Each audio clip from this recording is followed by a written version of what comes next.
Sometimes I have many objects over my worksheet. So, for example, text boxes, charts, shapes, images, etc. And I have problem to properly manage them all. And selection window, selection pane help me with managing those all objects. So I go to Home tab, to the right, find and selection command, and at the bottom of the list we have selection pane, selection windows. On the right I should see this window, and I can, for example, click on the name of the object, and Excel will select this, and I can hide it or I can unhide it just by clicking. I can even move object forward or backward over my worksheet just by dragging it up or down.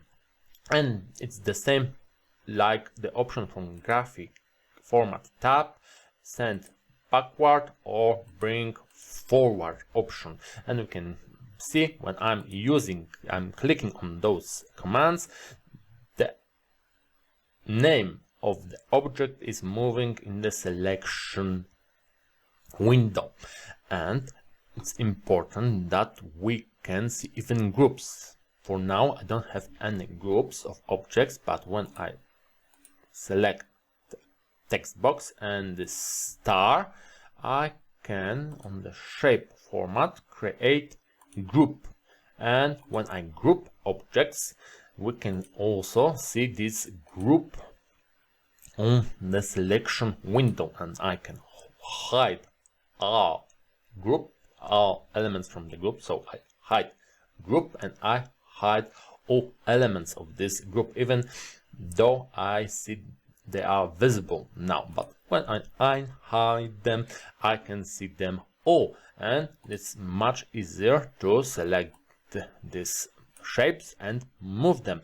And especially is when something is behind some other image. So for example, I can select graphic 3 that is behind my image of the book. So I can see that there is something like that, and let's make it much more, because when I'm trying to using mouse it will be problematic, but I can't use arrows and I can move this picture also. So selection window helps me, and I can even use shortcut Alt F10 to open it and to close it.